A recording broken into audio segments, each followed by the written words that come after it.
Hello all, welcome to the live session of Narayana IAS Academy. So the topic that we've actually picked up today is of immense debate as well as controversies surrounding the government actually passing major amendments to majority of the acts in the money bill route. Okay, so we'll understand what are the petitions that have been filed against the Supreme Court and what are the Supreme Court saying on that, and beyond that our takeaway for this particular examination is to understand what is this money bill and how it is actually different from that of the financial bills, what are the constitutional provisions actually surrounding the same, etc., and why is the recent controversy actually an issue. Okay, so the topic that has been picked up today is how and when can a bill be defined as a money bill. So we'll be discussing about what is a money bill, the constitutional provisions, and it's different from that of the finance bill 1 and 2. And this particular topic can actually be mapped to GS paper 2, Parliament and the state legislature, the structure, the functioning, conduct of business, then the powers and privileges as well as issues associated with the same for the mains examination. Now moving forward, there has already been a previous year question that has been asked in the year 2008 in the prelims examination with respect to that of the money bill. Okay, so it is important for us to know what is a money bill and what is the procedure for its passage, and does it actually does it require the presidential assent or does it actually accept the recommendations of the Rajya Sabha, whether it can be introduced in the Rajya Sabha, whether it can be passed there, etc., should actually be understood for the prelims point of view. Now let us understand what this particular article is discussing about. So the classification and the procedure of the money bills in India have actually been a subject of significant legal and constitutional debate. So the Chief Justice of India has recently agreed to the list of petitions, okay, and there are a number of petitions that has been filed against the government saying that the government has actually been passing contentious amendments to certain legislations, particularly through the money bill route, stating that it is a money bill. They are actually not subjecting a particular bill or a subject for intense debate as well as discussion.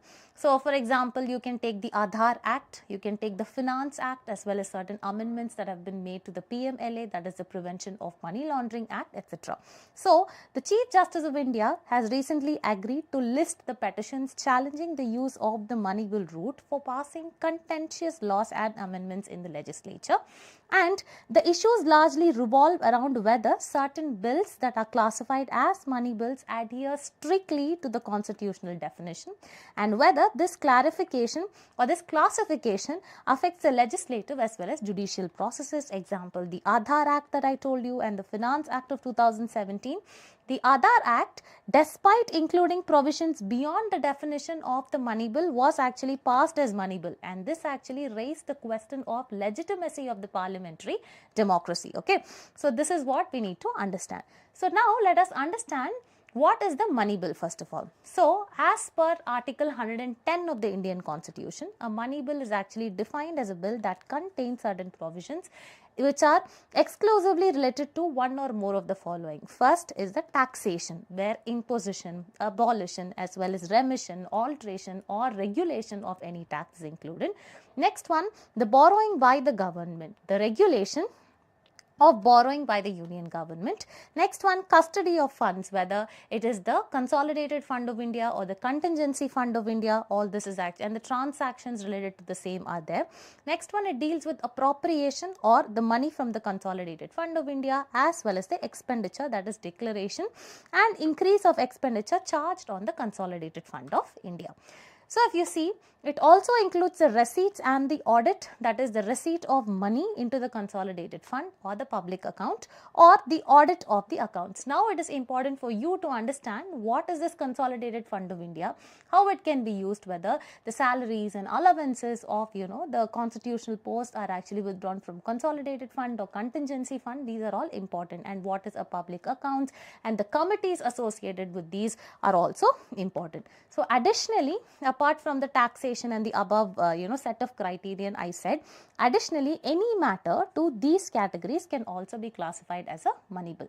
Now let us discuss about what are financial bills. These are actually covered under Article 117 of the Constitution, and there are actually three types of it.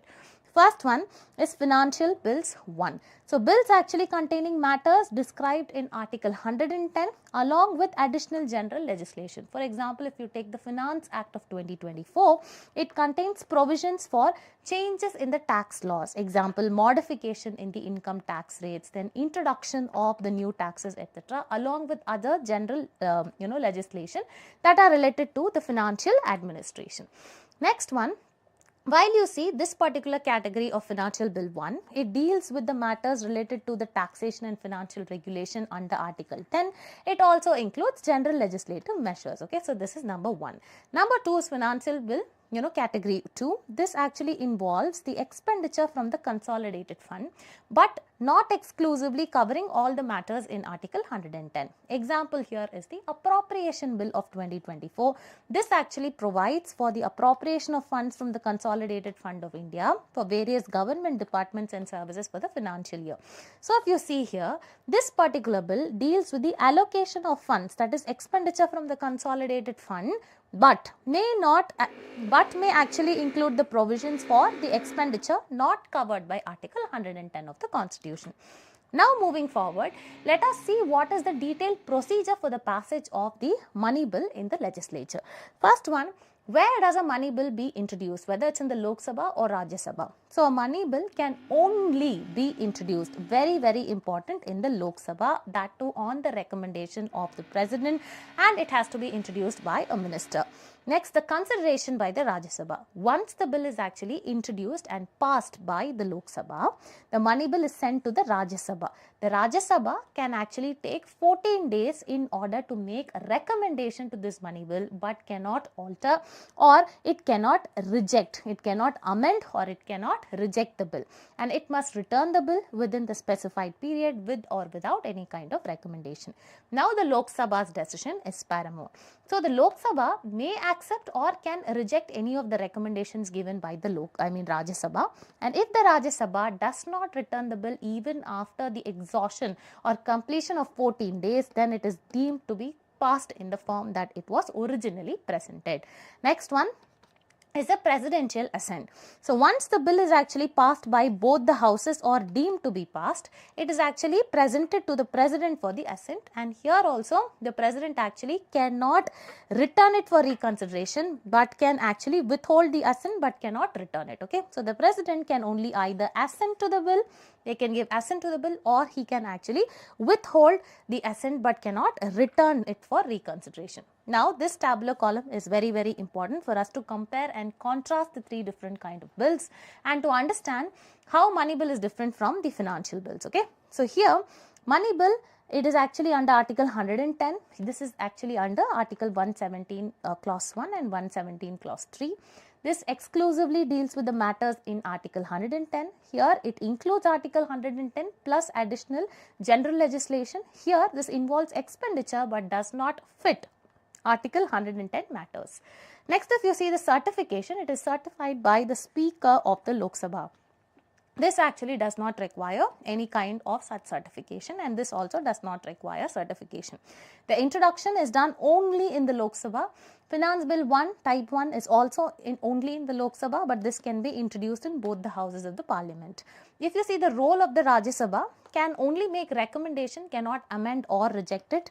Here they can amend it or reject it, and here as well they can amend and reject it. If you see the role of the president over here, can only assent or withhold but cannot return the bill for reconsideration, whereas here he can actually return the bill for reconsideration as well.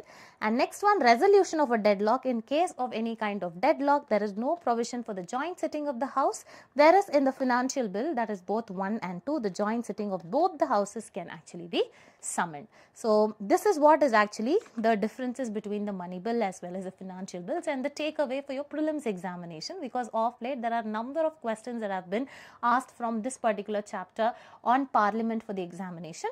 So, with this we have actually come to the end of our live session with one of the trending topics. So, for more such live sessions, please do like, share and subscribe to Narayana IAS Academy YouTube channel. Thank you and have a good day.